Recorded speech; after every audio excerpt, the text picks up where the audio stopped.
And not y'all, or your beautiful hairs, the back of your heads. So you can leave your stuff, but we do have a presentation. We do have our keynote here. So I would like to make sure everybody is around this area. So this is, one more time, just move up and get closer. And that way you'll get to see the screen better. You can leave your stuff if you like, that's fine. But just make yourself available in this side of the room as well. And it's also because you can't see the slides from there, back there. One.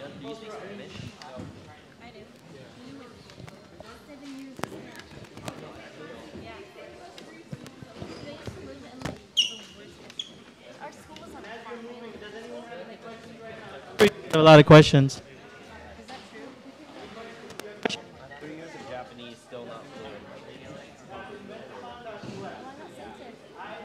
VENTATHON.US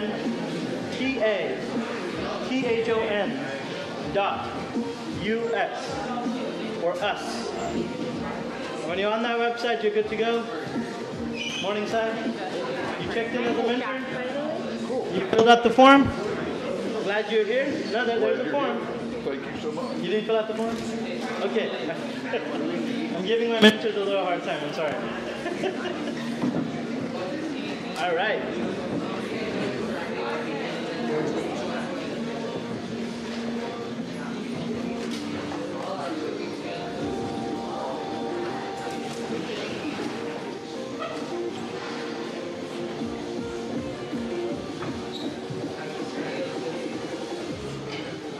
All right. So, but you're okay? Yes? You ready? Yep. I'll kind of start. Okay. Yep. I'm with you. Are we going to turn the music or do we do this in the background? I like the music. We'll turn it down. You know, I'm an old man. All right. I can only hear two things at once. I don't know if this thing is on. Is this on? Or am I just like loud? This wasn't even on? Oh, man. Now it is. Is this? When you walk over here, when you're over here, it wasn't on. Oh, okay, I think it's this. Alright, is it on? Is it on? Are we on? Okay. So all this time you guys couldn't even hear me? Now it's not. It's off? Yes. Hello. It's not on. Woo. Hello. Low battery. It's manual. Hello? Hello? Does it work? Yes, I hear an echo. Alright, so welcome. Welcome to Houston Community College Advanced Manufacturing Building at Stafford campus. I have to say the long thing because you may or may not know we have some 29 plus or 20 plus campuses across Houston, and then in each one of our colleges we have these buildings. This one's known as the Workforce Building, and it's got a name of Advanced Manufacturing.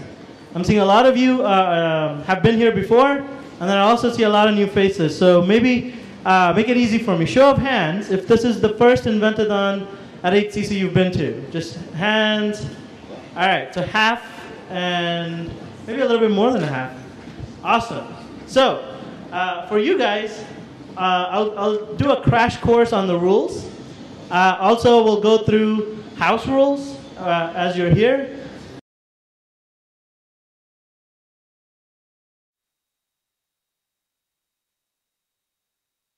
Yeah, well, I'm going to use the same one as yesterday.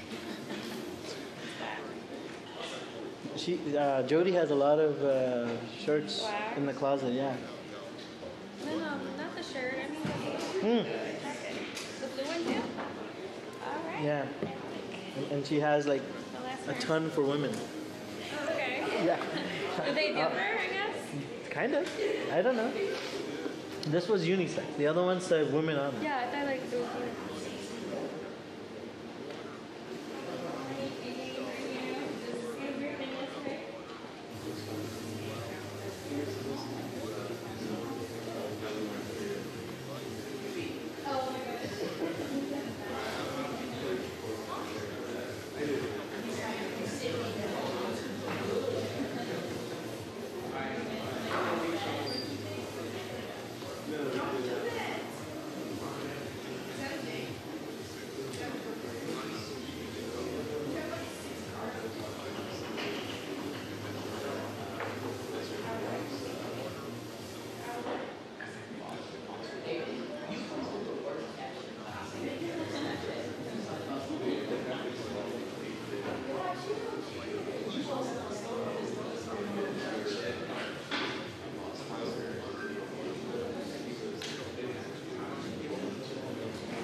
letting them go back. We'll have to call them. Yeah, by 10 we'll have to call them all here for David Wiegenbaum to talk about pitch. Okay. Yeah, so if they're already going to their classrooms, we will have to ask them to come here just for. Lord, Yeah. I can look for Yeah. Is Yeah, let's that the wait reason for. why they're waiting here? Well, some of them are working, some of them are waiting for for David to talk about pitch. Okay. Yeah. So Well, tell them by 10 they have to be here, so we'll tell them about the rules, where to pitch, and then a little bit about pitching. So there's David. No, that's Richard.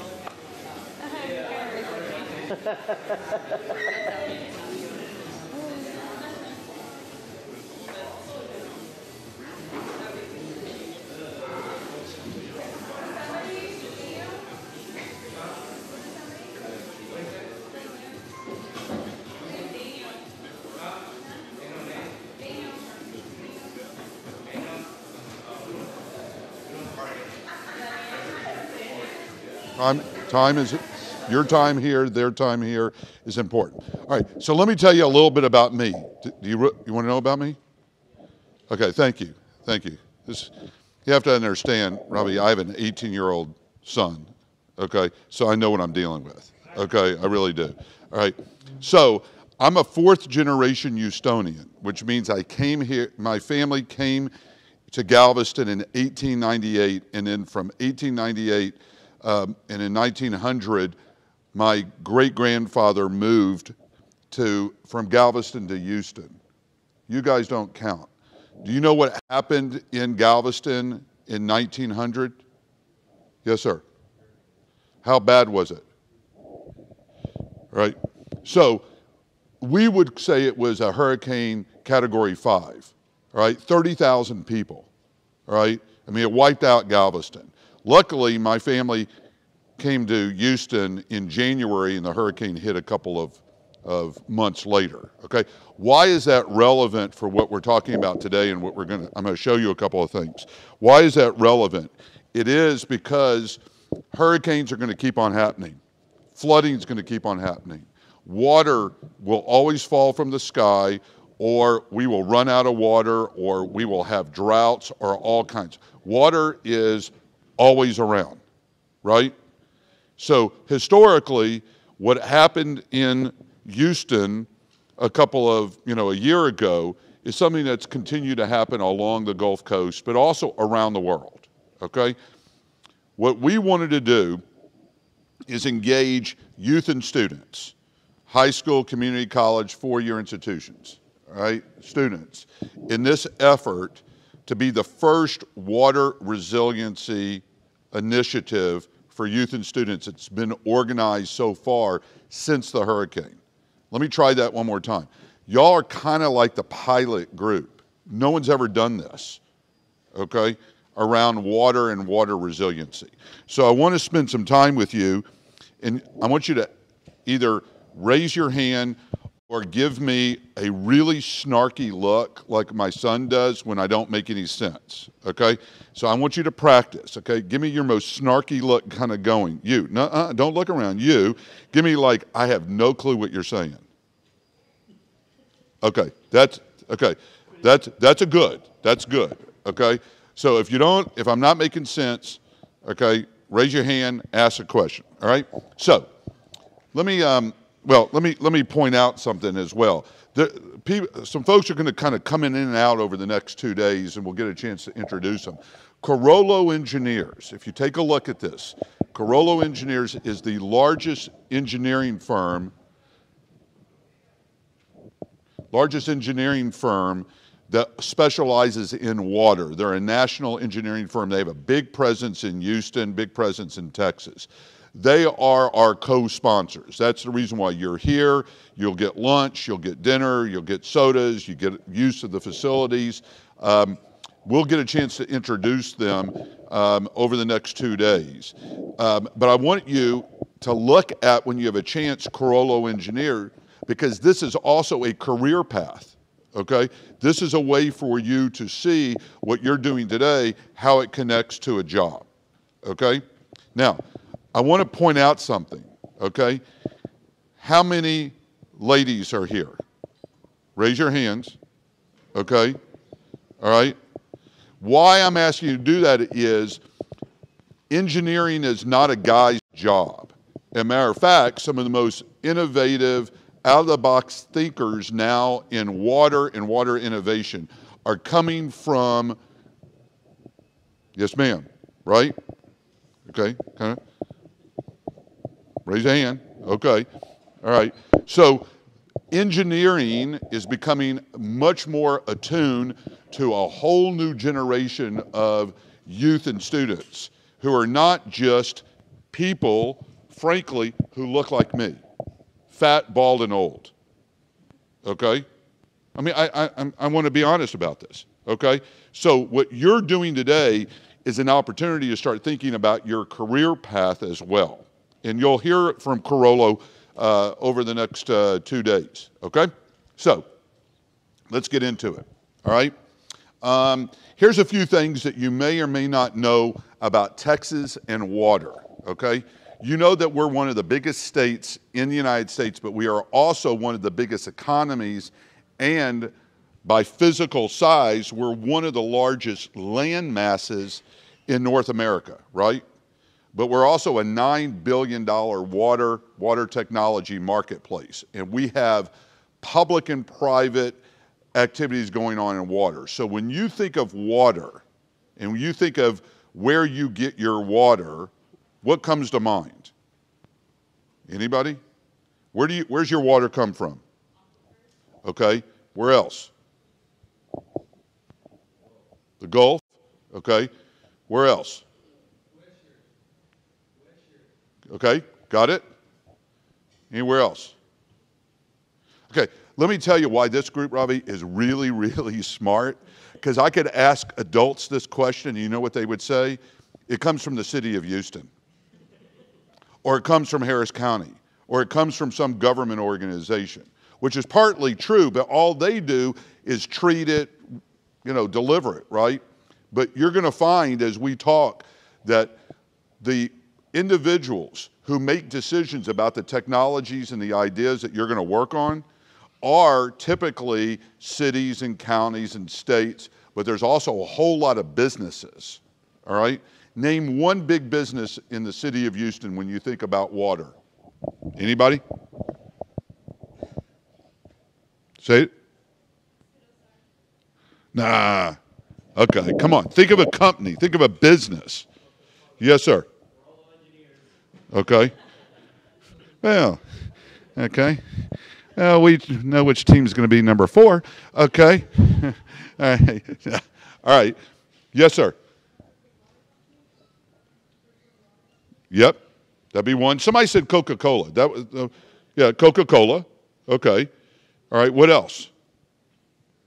Yes, sir. Okay. That's number 2. Now, I'm glad you guys are in that table over there. I'm a little worried about y'all. Okay. All right. Now, you're not at this age, but Anheuser-Busch has one of their largest breweries in Houston, right? They use a lot of water. Okay. Who else uses water? ExxonMobil, Shell, okay, right?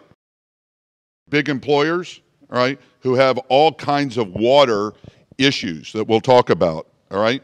But I wanted you to get an idea that this is a significant market for entrepreneurs and innovators, but it's also a phenomenal career path for you to look at, whether it's engineering or not, okay? Now, all right, here's some things that ought to scare you. Okay, so I gave you this opportunity, right? It's big market, $9 billion. There's people who invest in entrepreneurs and innovators, which I'll talk about in a little bit, right? But here's something that should scare you, okay? It's going to continue to get warmer. This is not about climate change. It's not about whose fault it is. I'm not interested in politics about it. All I want you to know is it's going to continue to get warmer. And when it continues to get warmer, what happens? Hurricanes, but what else? Go ahead. Sit right here. Water evaporates and becomes what? Droughts, right? All right, so I'm not sure how many of you know that 1/3, almost 50% of the state right now is back into a terrible drought. All right, so if you live in the west part of the state of Texas, you're in the middle of stage 3 drought. All right, that is a water crisis. Question or just stretching? Okay, all right. Now, here's some other parts for you to think about because I'm trying to give you some ideas about markets and needs and why what you're going to work on is important, okay? So let's talk about the different types of companies and industries that we have in Texas. I gave you a couple of them, but throw out another one, okay? So I talked about breweries, talked about Coca-Cola. What else do we make in Texas? Oil and gas, right? A lot of oil and gas. So there's a lot of production, and that uses lots of water. Yes, sir. Speak real loud because I'm real deaf.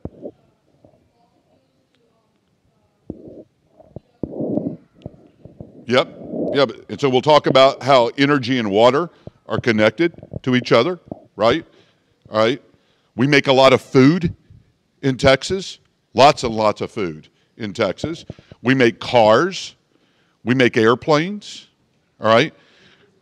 Electricity, which also you have to have a lot of water to make electricity, and you got to use sometimes a lot of electricity to make water. Okay. Anything else? Yes, ma'am? Steel, iron, sheet of metal, any kind of metal, right? That uses water, all right? Now, I know that y'all think, like my son, is that y'all think that milk and hamburger meat comes from the grocery store, but we grow a lot of cattle still in Texas, and right now, oddly enough, we are one of the fastest growing states in the United States for dairy, which I didn't realize, all right? So all of this is to tell you that we have all of these different types of industries, okay? But let me throw one other, all right? Anybody been to Schliederbaum? Okay, all right, well, that was a bad, all right? Schliederbaum, swimming pool, splash town, whatever it is, right? So we also have a lot of recreation that's dependent upon water, okay? Now let me just be blunt. If you went to Splash Town or Schliederbaum, or has anybody been like over in Wimberley or somewhere like on tubing on the rivers and all that type of stuff? Anybody done that? Okay? If the water wasn't really clean, I don't think you would go, right?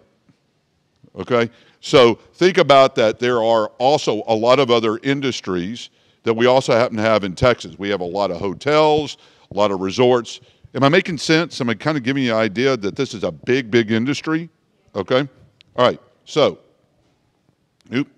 sorry. Okay. So I asked you a question. Where does water come from? Right? You all said aquifers, Gulf of Mexico. Where else? Speak up. Earth, you pull it out, right? You drill for it and you bring it up. Where else? Rivers. Rainwater. Okay. Yes, sir? Mountains. Water. Snow melt, right? Snow coming, that melts, eventually becomes water. Oceans. Okay. All right. So here's the issue. You see what I got behind me on this screen? Okay. So on the left-hand side is a manhole cover, all right? And that is typically a public water system. And I was joking about it, but public water systems, and let me throw one other idea, manhole covers, all right, are actually becoming cool. All right, Mr. Sealine, you just lost me, okay? Manhole covers are becoming smart. They're making manhole covers to be able to tell people how much water is flowing on the street or how much water is flowing in the pipes or even what is the quality of the water, all right? Why is that important? When we had the floods, why is that important? Chemical spill, you know what's in the, you want to know what the quality is of the water in real time or as close to real time, right? And you also want to know how much water is moving so that you can do what? If I know how much water is moving here, what do I get a chance to tell people that are over there? Right? So when you go over a manhole cover like this is kind of like, you take it for granted. This is now becoming where there are a lot of technologies and a lot of investments going on. You can look at a company called Smart Cover, all right, and get an idea from what some of the work that they're doing. All right, what's on? Somebody raise their hand. Now, if you're going to say Ozarka again, I'm throwing you out in the corner. Yes, sir.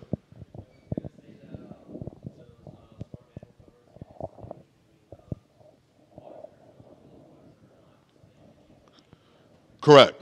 Correct. Because that way you have the opportunity to maybe use water in a way that you may not have to wait for it to be completely treated, right?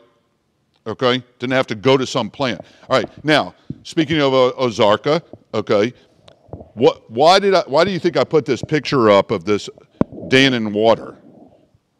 Because most people get water from a bottle, right? And by the way, Ravi, I did something today that I don't, and I promised I wouldn't do, but I did it anyway so people could have water, okay? I don't know if you know, this is the most expensive water in the United States. This is the most expensive water, okay? If you figure out how much water you pay in a bottle and then how much water you drink in a bottle, it's a convenience, but it's the most expensive water in the, all right? So now what folks are doing is trying to figure out how you don't have to have bottled water sold. You now can go to, I don't know, Ravi, if they have them here, but some of y'all have seen it. You may have it at your schools where you can take your own water bottle and it's filtered water, right? So now the idea of having bottled water, all right, is expensive. But the other reason why I put it here is what typically happens when we have a water crisis? Who shows up? And what do they bring with them? All right? So during the most recent Harvey floods, who were the two biggest sources of bottled water? HEB and Anheuser-Busch delivered more water than the government delivered at all. But they were in bottles and they were in cans, all right? So what happens with all those bottles and cans after I've drank them? They become trash, right? So one of the reasons why I wanted you to see this is there is a real urgent interest at the federal government level, at the local government level, to find ways to clean up and generate drinkable water in place where you are versus having to have all these bottles. Am I making some sense? All right, so and you'll see, these are things I want y'all to think about as part of your ideas, okay? I'm gonna keep on going, sorry. Okay, now, these are a lot of different things that you'll hear about water, okay, and water management, okay? Water, to use the idea that water, there's clean water sometimes and you can reuse that water, okay? When you water your lawn, what happens with some of the water? It runs off, okay? And it goes down the drain and it's gone. So there's an interest now of capturing rainwater, capturing and reusing water, okay? There's a whole set of things that are going on. And in the city of Houston, 2 weeks ago, the Rockefeller Foundation, the big Rockefeller Foundation, along with Shell USA, the mayor and a number of folks decided that Houston was going to become one of the 100 resilient cities in the world. And part of that resilience is the ability to reuse water, manage water, do something differently with water, but also to make yourself a little bit more protected from storms and floods, okay? So there's an idea that keeps on coming up is that we don't recycle or reuse water a lot, or we don't manage water better. And one way to manage water better is, and I'll talk about this in a second, is this, right? Your phone and apps, all right? Now, sorry, I keep on clicking the wrong one here, Robbie. Okay, I want to play 2 clips, and I want to explain as we try to get these pulled up. Ryan Beltran was supposed to be here. Ravi, you don't know that. That was going to be a surprise. Ryan Beltran was supposed to be here, but It's storming so bad in Austin last night and this morning that he texted me earlier and said, I'd love to be here, but there is no way because it's flooding in Austin. And it started raining here, all right? But I wanted y'all to see 2 video clips, and I'll explain to you why I thought this would be important for you to see, okay? Can we try it? I don't know if I embedded him right or not.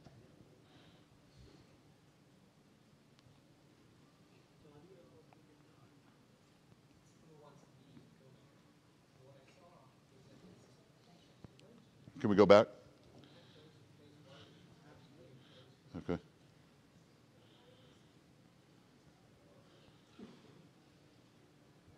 You want me to put the microphone by it?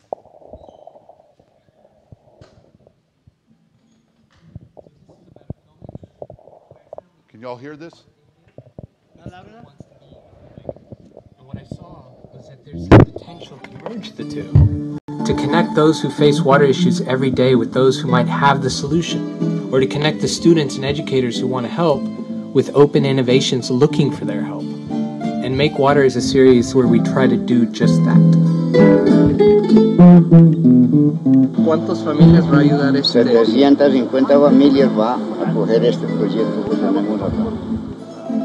It's reversible because current's going to flow through the water either way. You can either have current flowing in this way or out that way. I have to translate. You speak so fast. I thought you like.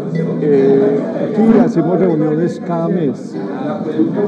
Tiene la concesión ser beneficiario de estos recursos.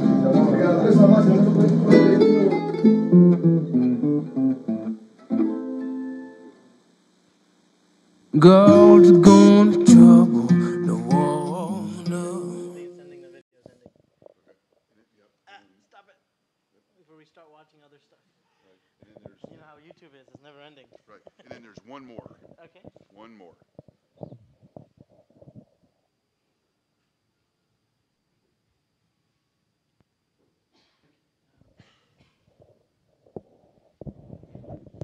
Clean water initiatives are happening all over the world. While larger companies are investing in ways to clean up polluted waters, 14-year-olds Matthew and Garrett are working on a smaller scale to help clean the water right here in the Concho Valley. We can help people, and that's the real importance. With samples from the Concho River, the homeschool students studied, tested, and conducted a science project of electrocoagulation and treatment of river water. Our beginning was 291 colonies of E. coli in that sample. And then afterwards, after being coagulated for just 30 minutes, that level dropped down to 13.6. So there was a huge difference in E. coli after it had been coagulated. Electrocoagulation is using electrical currents to coagulate or simply bind particles together in water to be filtered out. There is a bit of a water problem. You know, there's a lot of developing nations that don't have access to clean water. So you can use this system, very cheap, very simple to set up, to electrocute water basically and be very easy to filter it out.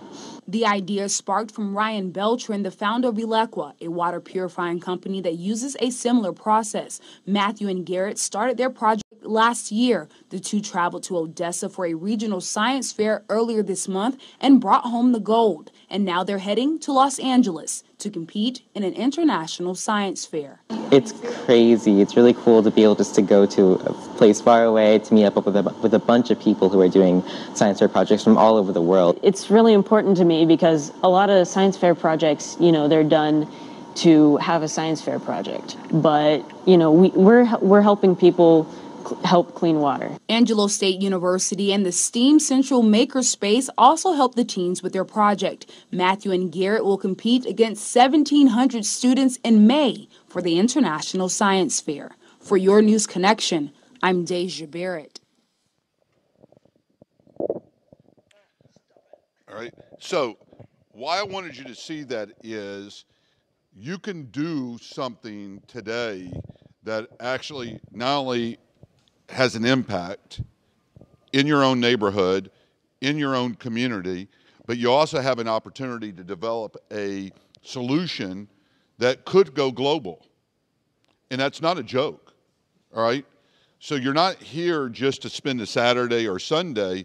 There's an opportunity that I'll talk about in just a few minutes to have an impact. What Ryan Beltran has done, and if you want to write down those sites, or you want to go to Elequa, E-L-E-Q-U-A, E-L-E-Q-U-A, you can see all the stuff, and maybe even come up with an idea from what he's done, okay? One of the things that, one of the technologies that's of great interest is to be able to get bad stuff out of water and do it more efficiently and effectively. Do it faster, less cost, okay? And one of the ways that he's figured out, which sounds kind of crazy, is that he puts an electric probe into the water, sends the shock into the water, and whatever is in there in the way of dirt or sediment or like this E. coli, all right, it actually kind of zaps it and it makes it easier to scoop it up and get rid of it, okay? Now, just for your purposes of why do you not want E. coli? Anybody? It's bad, right? Okay. It was really bad over the past couple of weeks because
it's kind of got that balancing act.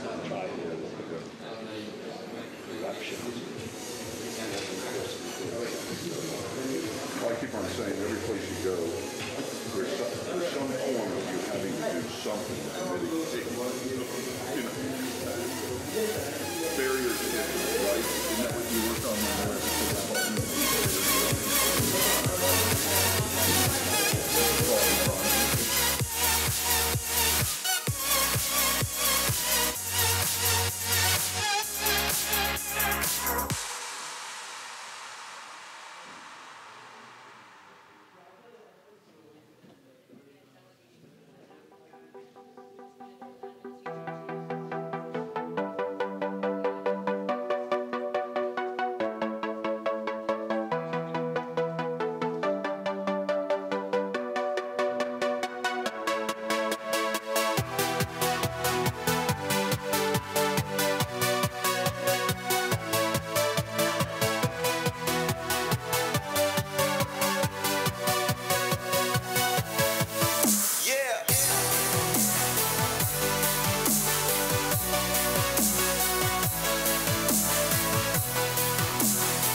Hello. Wow, we fixed it yesterday, so now it's loud. All right, guys. So how are we doing? How good? Really good. So how's the projects coming along? Who's done? Who's done with their project? No one is done with their project. You know, it's all due, let's say by 2 p.m. It's 4, but let's say by 2, because you'll need time for your presentations. And this is why we have Mr. David Regenbaum, our entrepreneur in residence of HCC, here to tell us about what should your pitch include. And then what I'll do after is I'll tell you the tool where we need to have all of your pitches uploaded to. So I say 2 p.m. because I know all of you will be running and rushing to me, try to figure out how to get your presentations public so I can see it and I can show it to the audience. So if you do that at 2 p.m., it'll just be few of you. If you do that at 4 p.m., then it's all of you, and then there's just no way that we'll have time to get everybody. So that's why give yourself a timeline like of 2 p.m. and then have it ready by 4. But it is all due today. And our judges will be here by 4:30 to 5. We'll have a community showcase, so you'll also set up your tables along the halls. You could use these tables or tables from the classroom. But what I recommend you do is use these tables. They're lighter. And the tables in the classrooms, you'll have to put them back. These tables, we can put them at the end. We'll put them in the back. So use these tables along the edges of the halls, and then either have a laptop to show if you're a software product, or put your prototype on the table to show to the public. And then also text your parents, email them, call them, or however you get in touch with their parents. Tell them to come see the community showcase. So tell them 4 to 7. That way it's a nice little block for them. And we want your parents to see your brothers and sisters. If you have little ones, siblings, bring them over, because I think it's important for them to see, what did you guys create in 15 hours, right? Or less than 15 hours. So, you know, I appreciate David being here this morning, because I understand that this was his, what did you call it? It's either latte and... No, it's either he is doing his Pilates and yoga, or latte and yoga. Well, thank you for giving up those to be here with us. We certainly appreciate you, because you know it's not just that he's an entrepreneur in residence for the college. I see him actively involved, talking to entrepreneurs. He himself has been an entrepreneur. He ran a homeowners association company for double digits, 35 years. He's ran this company in Houston, and he also amazes me because he's part of our HCC Foundation as the board president, chairman. And I think the amount of energy that he gives to aspiring entrepreneurs and the amount of efforts in the foundation that he's put, he's turned our foundation around, in my opinion. I really appreciate his every second minute that he gives to us. So thank you so much. I'm not going to take up too much time. I'd like for you to tell our students, what does it take to have a good pitch presentation? Okay? So everyone, if you don't mind, just...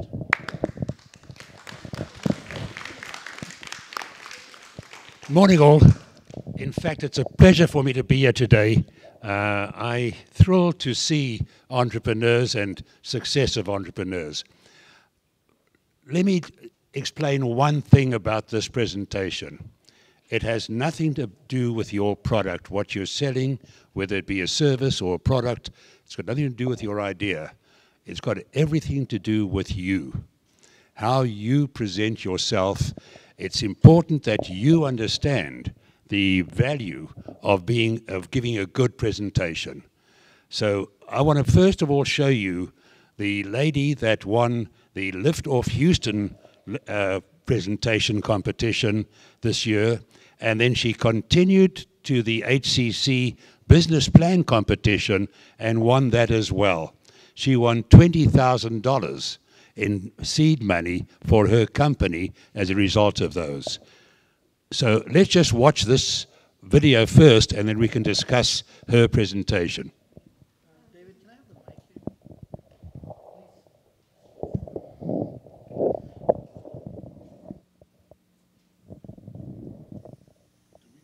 His name is Acel Lifestyle. Thank you very much. Nice round of applause. Thank you, thank you. Okay, I'm going to first start with a few questions. Who here likes to work out? Keep your hands raised. Fantastic. Who here sweats, whether you work out or not? Okay, keep them up. And then who here does not like that funky smell that's associated when you sweat and you work out? I'm assuming every hand's going to go up. Fantastic. Okay, you can put your hands down. The great news is most hands went up, so you're going to love my presentation. Make sure that, oh, good, it worked. My name is Megan Eddings. I'm the founder, CEO of Excel Lifestyle. With my passion for fitness and fashion and my background in chemistry, I've custom designed fabric and fitness apparel that does not smell. So the workout clothes today, we all know there are major, major problems going on. One of them is the smell that is just a byproduct of the sweat. What happens is the bacteria that we all have love synthetic fibers, and synthetic fibers are the most popular, hold that, didn't just come, yeah. Does that still work? Something just fell out of my clicker. Excuse me. Well, it just, okay, it was just the cover. So, hopefully the clock was stopped, just saying. Okay, cool, I'm back on track. All right, okay, here we are. So basically the bacteria that causes the smell actually lives in the fiber. So it lives in the fiber. Even some of the clothes you're wearing today in my jacket, you can't wash it out in a regular wash cycle. So some companies out there have what they call antimicrobial treatments. Well, the problem with that is those wash out in 5 to 20 washes, and then you're just stuck with that same fabric that collects that bacteria that causes the smell, and now you can't wash it out. And the fourth pillar of challenges, which is really important to me, we've all heard of sweatshops overseas. And any research you do, a lot of our apparel, whether it be fitness or regular, are made in sweatshops where there's child labor.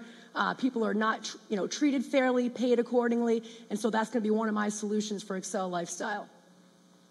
Solutions. I am using trade secret protected science embedded in the fabric.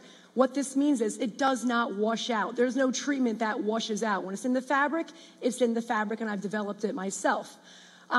Since it's embedded in the fabric, when you actually now wash your clothes, they're clean. There's no bacteria to wash out or smell to wash out because they never even got in the fabric to begin with. And then fourth, being socially conscious. I'm a company of one right now. So to actually monitor, I visited every factory and mill that I'm working with, and from fiber to finished garment, everything is sourced and made here in the United States. Excel Lifestyle is the first socially conscious fitness apparel brand for people who sweat and don't like to smell. Market size. Okay, we all know people are wearing gym clothes everywhere. They're wearing gym clothes probably in some areas where they shouldn't be, but that's good for me. Excel Lifestyle, $44 billion were spent in the United States alone in 2016. 16% increase between 2015 and 2016, just in the U.S. alone, and an estimated $200 billion being spent on workout clothes in 2020. So I'd like to think that I'm in a great market. Marketing strategy, I have this saying, if you don't have customers, you don't have a company. So I already have some local partnerships that I'm working on with places such as Define and Ride and Citizens Pilates and others. I have my goals set on quite other more, but that'll be in the future. Also, ambassadors. I'm going to have Excel Lifestyle ambassadors because my target market, the millennials, they want to wear what these, Soul Cycle, Ride, Citizens Pilates instructors are wearing. So those instructors, I'm going to be putting them in Excel Lifestyle. And then pop-up shops. Obviously, my accent, I'm from the Northeast, so I have connections on New York City, Chicago, LA in terms of fitness and fashion. I'll be hosting pop-up shops with Excel Lifestyle and getting some nice workouts in as well. Sales channels. I'm going to start on excellifestyle.com. I'm also going to expand into other e-commerce sites such as Juja Active, based out of New York City, and Carbon 38, based out of LA. And then crowdfunding. Crowdfunding is also awesome for marketing for your company, but also just to start generating money before you actually launch. And then partnerships with brick and mortar such as Neiman Marcus and Bloomingdale's. Sales plan. I could spend about an hour on this, but I got about 30 seconds, so here we go. I am starting out with shirts. Shirts for men and women, fashionable styles where the fabric does not smell. However, full scale, I'm gonna have a full fitness line apparel. I'm gonna have yoga pants with an antimicrobial liner. I'm gonna have sports bras that don't smell, sweatbands that don't smell, socks that don't smell, and I plan on being in sports teams too. Competitive analysis. All you need to know is this axis is antimicrobial, this axis is made in the USA. Focus on that logo in the top right-hand corner. That's my company, Excel Lifestyle. I am the only company that is truly sourced in the United States of America with fabric that does not smell, and I do not use a treatment that washes out. Business timeline. 2 weeks ago, I actually just finished my third round of sample fabric, and it's now going for testing. Testing is slated to be done second week in January, and planning on launching spring of next year. My name is Megan Eddings. I'm founder, CEO of Excel Lifestyle, workout clothes that don't smell. Thank you so much for the opportunity. Good job. That was 4 minutes presentation. She was given 4 minutes to make her presentation, and then there was a question and answer by the judges of another 5 minutes. So the whole video was 9 minutes, or the whole presentation was 9 minutes. What did you think of her presentation? Engaging? Kept you intrigued? Any other comments? Her recovery, she had a problem with the equipment and she handled it extremely well. It didn't faze her, it didn't disrupt her presentation. Sorry? She sounded well grounded in commerce and she knew what she was talking about, from the numbers to the scientific aspects of her product. What else? These are the 7 points that she gave us for her presentation. First of all, confident body language and voice. You have to dress appropriately. You have to look the part. You have to be professional in your approach and your dress. She was fortunate she was selling something that she could wear, so she wore one of her shirts. But when you come to the judging, when you come before the judges, make sure that you look good. Look at yourself in a mirror. Make sure that you are presentable, that there is nothing awkward about what you're looking at, and that will distract the judges. I did a judging of a competition recently, and the guy came in and he wore a jacket and a shirt, and the shirt collar was sticking up. And all I could focus on was the shirt collar. I never heard his pitch. All I saw was that shirt collar. So before you go and make that pitch, look at yourself in the mirror. Are you presentable? Are you looking professional? Is there anything that is going to distract the judges from listening to your pitch? Show that there's a market. Why are you developing this product or service? What is it that your invention will solve? What pain does the potential consumer have that you will eliminate? If there is no pain for the consumer, if there is nothing that you're going to change in the consumer's way of life, nothing you're going to improve in the consumer's way of life, is your product lucrative? Is it a product that can make money? And at the end of the day, you're there to make money or to change the social well-being of the population. So the next point that you look at is there a market, and what is your solution? What is the problem and how are you going to solve it? Third, build credibility of the founder team. You need to say why you are qualified to handle that product. Notice that none of this is your name. At the end of her presentation, she gave her name. I am Megan Eddings. But her name wasn't important. It was the way she came up, the confidence that she had, and the product that she was selling. Be realistic about projections. When you start looking at projections for your product, look at them and determine what kind of market is there. Look at the statistics and the availability of a market that you have for your product. videotape your pitch many times. Practice, practice, practice. I guarantee that she did not do that pitch for the first time at that competition. She stood in front of a mirror. She pitched to her family. She pitched to her friends until they were bored with her coming to them every time they saw her with this pitch. She practiced in elevators when she met people, strangers. She practiced all the time. Practice is what will get you there. Do a video. Critique the video. See how you handled your hands. Did you wave your hands around? Did you have your hands in your pockets and looked like you couldn't care? Look at that video from a critique point of view. If you're going to have slides, have them simple and concise. This slide, in fact, in my opinion, has far too many aspects. She had 4 situations given in her slides. And dress professionally, which is going back to the first thing. So when you're doing your pitch, these are the critical aspects. Are you credible?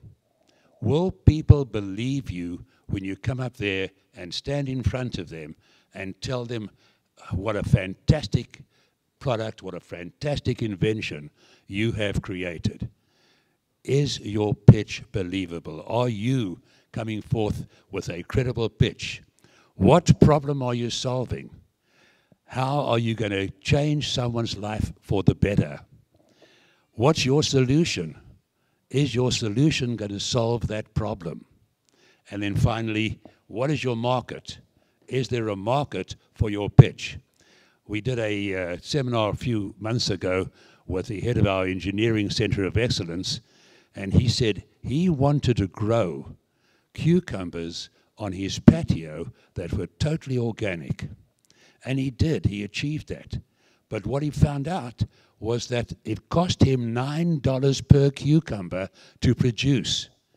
And he could only sell, he can go to HEB and buy it for 10 cents. So is his product, is there a market for a $9 cucumber when you can buy them at HEB for 10 cents or 20 cents, whatever that price is? So look at that, look at your product from that point of view. Know your product. Know every facet of it. The judges are going to ask you specific questions about your product. They're going to ask you, why are you doing this? What problem is it going to solve? What benefit is there in your product? And you need to be able to answer all of those questions. When you're doing your practical applications, ask people to ask hard questions. The more difficult the questions are, the more you struggle to answer them, the more practice you have in answering those difficult questions. Identify the need, benefit, and the results. Be passionate. You must really be passionate about what you're doing. If you don't care about it, no one else will. If you don't show that you are passionate, if you looked at Megan, the way she spoke, the way her excitement about her product was very evident. So be passionate. Know your audience. If you're pitching to judges, that's one audience. If you're pitching to potential investors, that's another audience. If you're pitching to potential customers, that's a third audience. So know the audience, try and get as much information as you can about the audience, and be prepared for their particular frame of reference. So if they have a specific approach that you know about, be prepared to answer them, because that is critical in your credibility. Know your competitors. Do you see the way she had all of the fabrics with antibacterial products in them, all the factories that produced in America, and then she had herself on the top right-hand corner as the only company that had all of the antibacterial product in it and was all produced in America. So she excluded everyone else and highlighted her own. And then build your story. You must have a story. Don't stutter, don't go back and forth. when you do your practice, go through the process of building a story. The numbers that you will have may not be critical for today on your Inventathon competition, but if you're pitching to an investor, if you're pitching to a bank for money for loans, if you're pitching to family who you want to borrow money from to enable you to start this product, you need to know your numbers. What are your startup costs? What are the costs going to be for you to produce your invention? How much is it going to cost? The $9 cucumber was a non-starter. So you need to know those costs. How much working capital will you need? At some point in time, you're going to start your business and it's all money going out. You're then going to sell your idea and money will start coming in. At some point, those two cross. And that's your point at which you become profitable. You need to know that, particularly if you're selling to investors or to banks. And if you're selling to possible consumers, you need to know what the cost is and what the benefit is to the consumer. All of that is part of your pitch that you need to produce if you're going to sell to an investor or consumer. Again, that may not be possible for today. That may be something that you need to develop in the future. For today's competition, that may not be critical. But if you're going to go into business, if you want to become an entrepreneur, that's going to be an essential part of it. You need to be efficient, you need to be effective, and you need to be compelling. Your story must be efficient. Work through it, practice it, and go through it time and time again, changing words to make it more clear, changing effect to make it clearer and more compelling. It is very important that your pitch be simple. She came out very clearly with questions. Do you sweat? We all sweat. Does your sweat smell? Yes. I've got a solution for you. So it was simple, effective, and compelling. It was memorable, and it was convincing. Those are the types of concerns you may want to look at. And in a 1-minute pitch, these are some of your concerns. Your name, as we said, is going to have to come out, but it's not critical. You don't go and talk about yourself all of the time. You talk about the product. You give your name as a way of introduction, but talk about your product.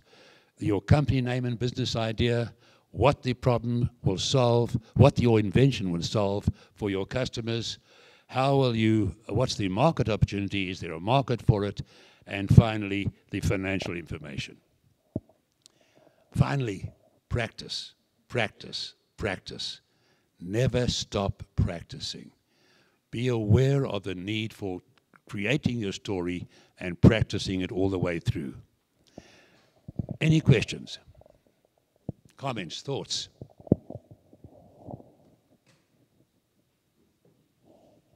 No? You're all going to do a great pitch.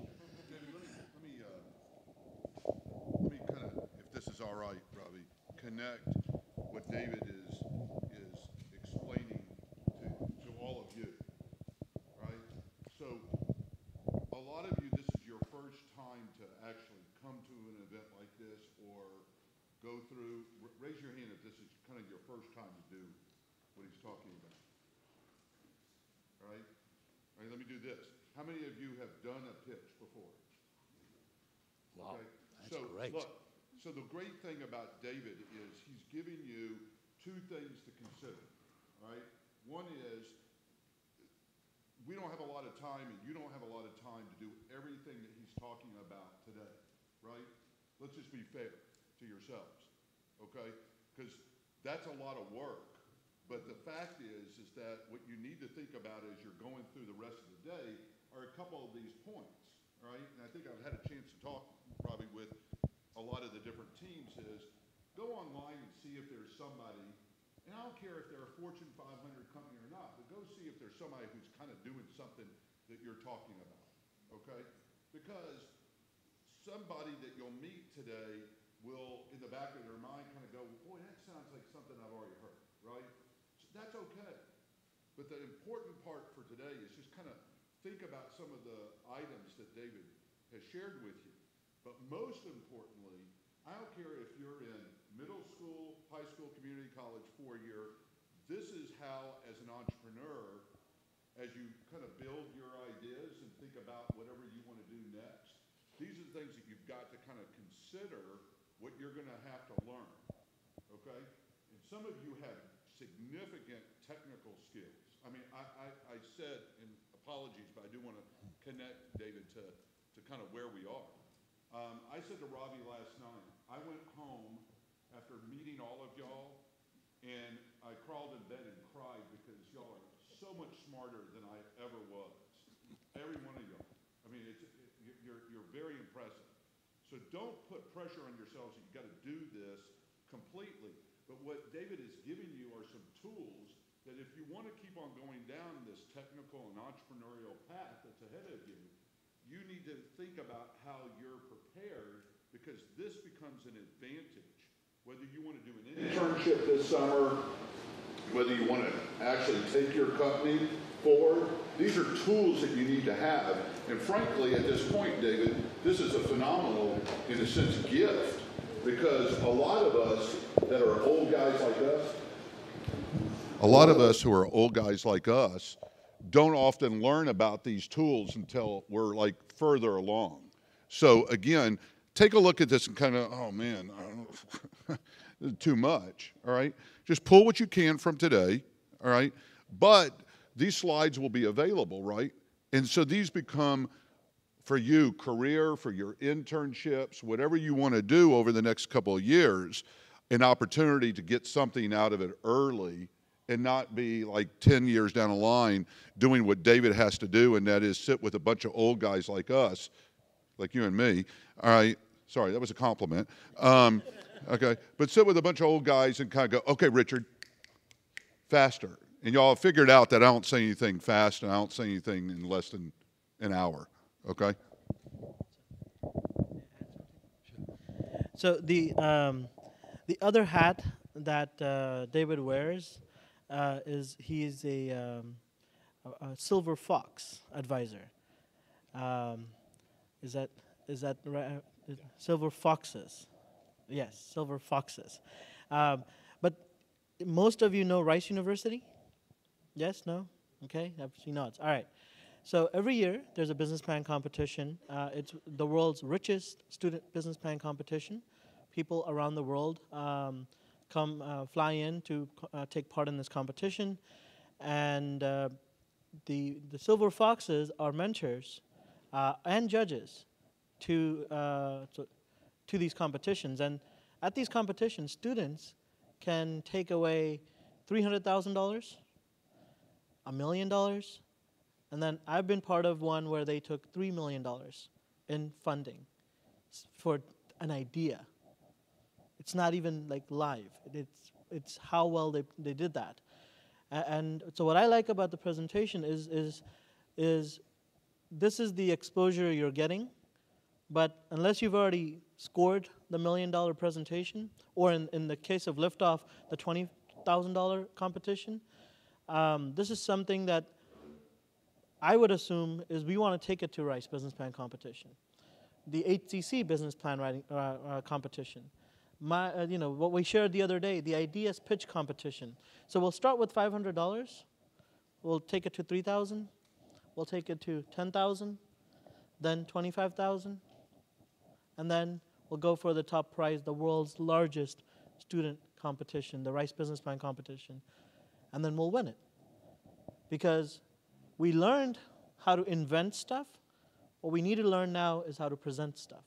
You may have realized I didn't have my coat yesterday, but I came differently because I know these guys expect me to have a coat today. It's a different mindset. It's super awesome to have our tech skills, right?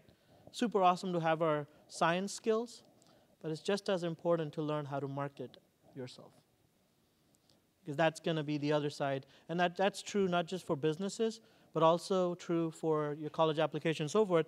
And I want to give a shout out to Robert back there. He runs a company called Sky High Rental. In fact, I quickly added him to our website.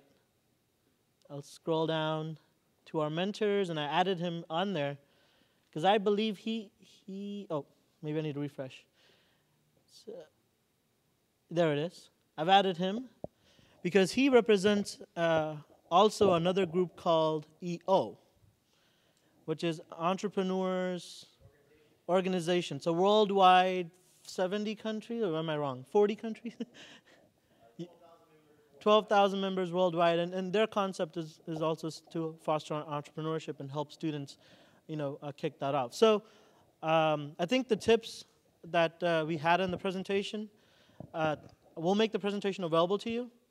Think on it. We don't expect, like you said, for you to have all the market numbers, right? The $4 billion, but a lot of resources that's on Accelerate H2O and Houston H2O, Invest H2O, can lead you to the marketability of your product.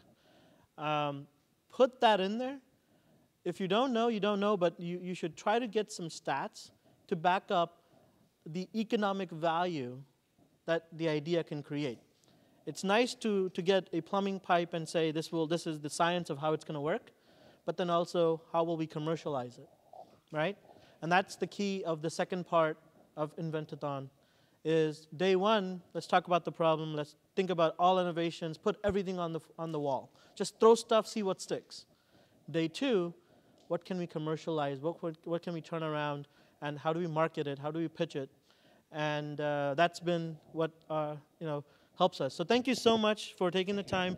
Do we have any questions? Otherwise, what I want to do is talk about how to upload your ideas, how to upload your presentation. So any questions about pitching, presentation, any of the 7 tips? David will be here at least till 2 after lunch. Thank you. So, yes, ma'am.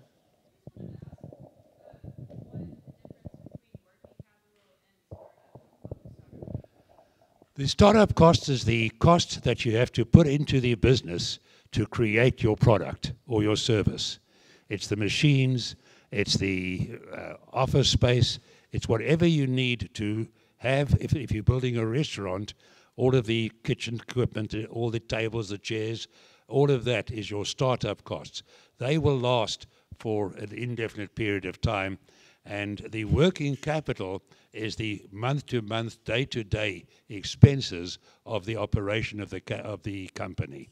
So if your working capital will consist of salaries and wages to employees, it'll consist of your monthly rental, it'll consist in a restaurant, the food that you buy to produce the food that you serve. So all of those ongoing monthly expenses is working capital compared to the fixed capital of your startup. Okay? Yes, sir. I'm sorry. Go ahead. If you don't mind, your question, please. No, I have a comment to add. Okay. This is... I should also introduce Melody. He's on our mentor list, oil and gas, energy. Consulting service, yeah. You guys are all in the beginning of your career. Some of us are just relaxing and taking it off at the very end of the day. But either way, what he showed here is extremely important. This is not what you are going to stop in this competition or the next several competitions. It's your life. You will have to present this kind of thing every day when you grow up, in kind or in official, but be prepared. This is a fantastic learning. To compare my own learning, in schools, we had excellent chemistry and physics, laboratory science. We excelled at all over. We never heard of this kind of presentation. We never had an invention class. Great guys, have a good time. Thank you, sir. So this is where the future of education is headed. So glad you mentioned. Did you have a question or a comment, sir, in the back? Yes, no? All right. So thank you, sir. I appreciate, and then He will be here. He will be here till after lunch, and I'm going to assign a classroom for him on this side of the halls with the computer. In the event that you want to see more examples of pitch presentations, he will leave at 2, so I would encourage you to use his services and consulting and help before he leaves, because if you're going to want him after, when everybody's trying to do their pitches and their presentations, we're not going to have him. So be smart about the idea. Prepare for your presentation before you actually have to do the presentation. Okay? So with that, I wanted to just, in a few minutes, give you the crash course on Ideator. So our Ideator, hcc.ideator.com is the tool that we'll use to submit all of your projects. And then there is a collection that's added on there, which is for Inventathon at HCC Fall 2018. So once you log in, you can use your Google or Facebook or account to log in. But once you're logged in, you'll be asked to kind of set up a profile, a little bit about you, your interest. The reason that happens is we have mentors on this tool that'll tag you with the mentor based on your skills and your needs. So that's once you've got your profile established, you'll go to collections, and then you'll start to put together an idea. If you're a group, all of you will have one idea, but all of you will have a profile.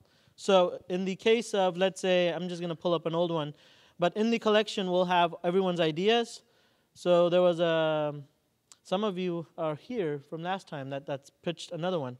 So let's say I'm just going to choose one. This was a one-person team, and they pitched an idea. So they basically drafted out a title for themselves. Every one of you should have a title for the project. Try to keep it short and sweet, because I'm going to ask the judges to write on their scoring sheets the project that they're grading. So if it's shorter and easier, then it'll just make it that much faster for us. You'll also upload, so you'll define some sort of a category, and all of you are in Houston, but if your idea is global, you would put that in there.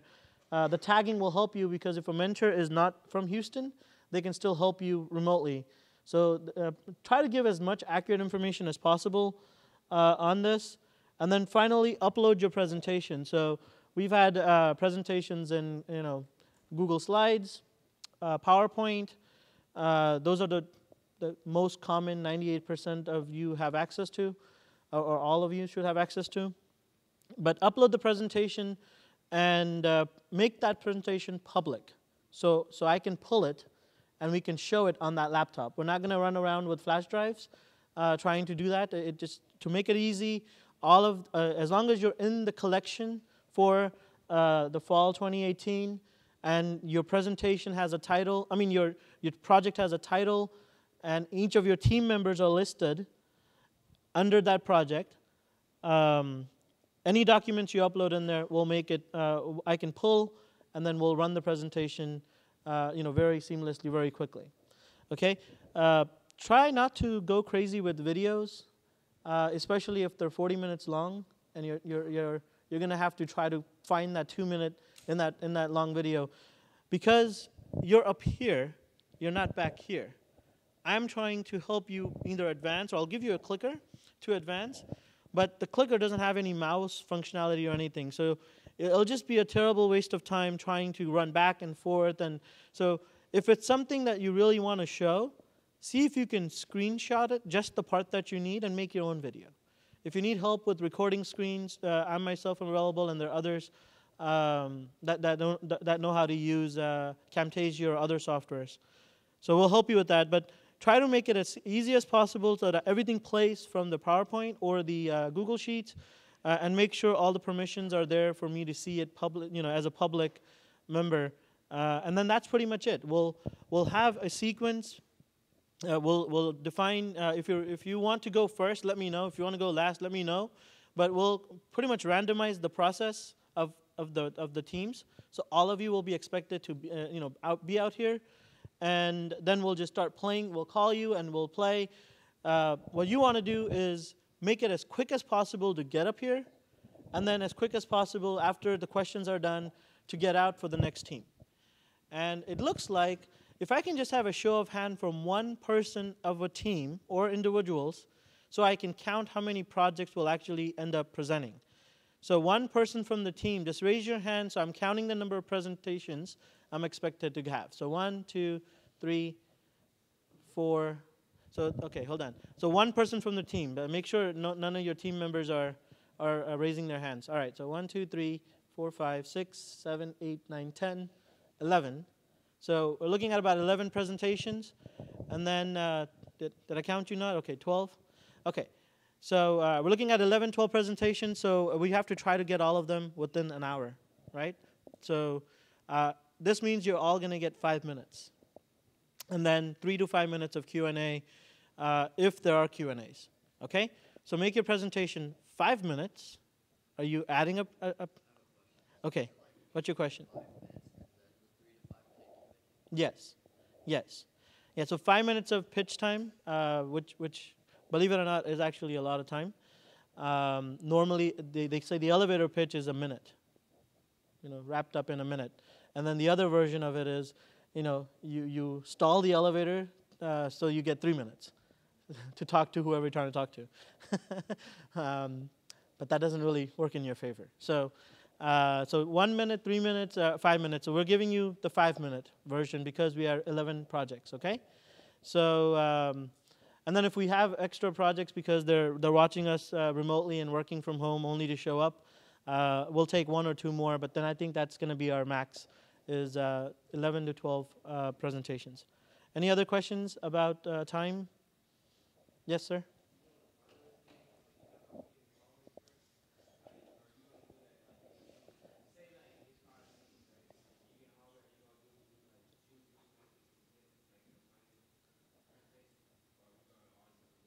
So we're going to have all presentations that are complete pitch.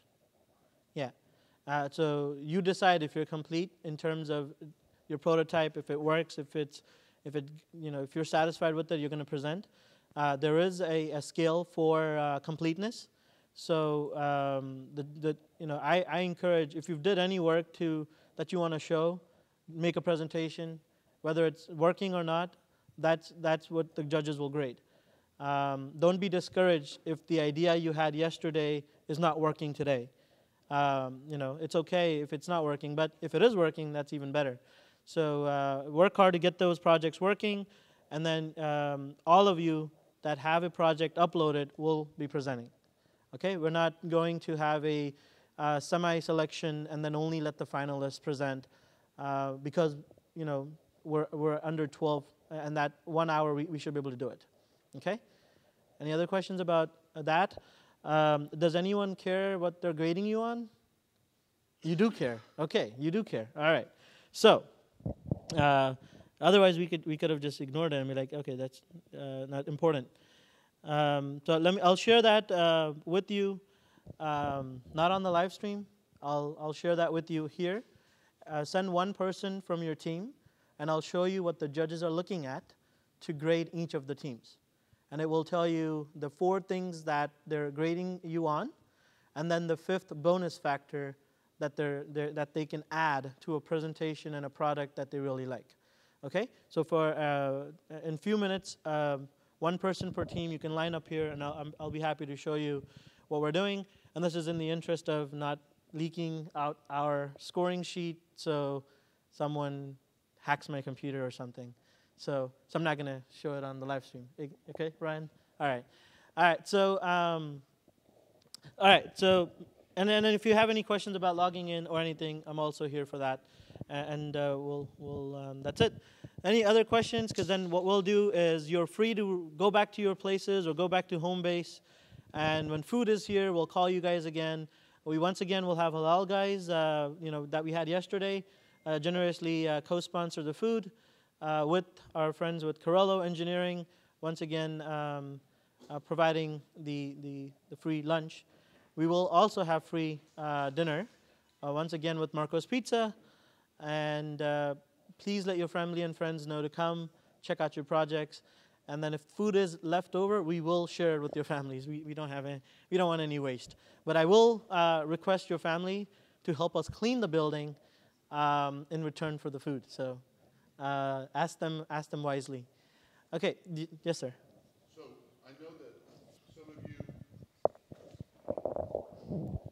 I know that some of you have some questions, want to visit with Ravi, myself, and others. If you're stuck before you kind of get your day going, pull us aside and we'll just move to another little corner and visit, all right? Because I have a funny feeling some of y'all are really far ahead and some of y'all are kind of getting anxious about moving forward. So if there's something that you're really stuck on and you want to have a little bit of a off-the-side conversation, let's do that, okay? All right? And then the last is that I want to reemphasize, if you want to put the word out to family, the head of the Corollo engineer group that not only is the sponsor but also a part of their whole research and development group will be here later this afternoon, as will be the head of the mayor's office of innovation. So you'll get a chance to meet some more prominent people other than this gentleman here, okay? I don't even know this gentleman, but he's prominent because he's bald and got gray hair, okay? That's just to be funny. Okay, I'm not sure what kind of humor y'all want on a Sunday morning, okay? All right, thank you, Ravi. Thank you, thank you.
Mic 1.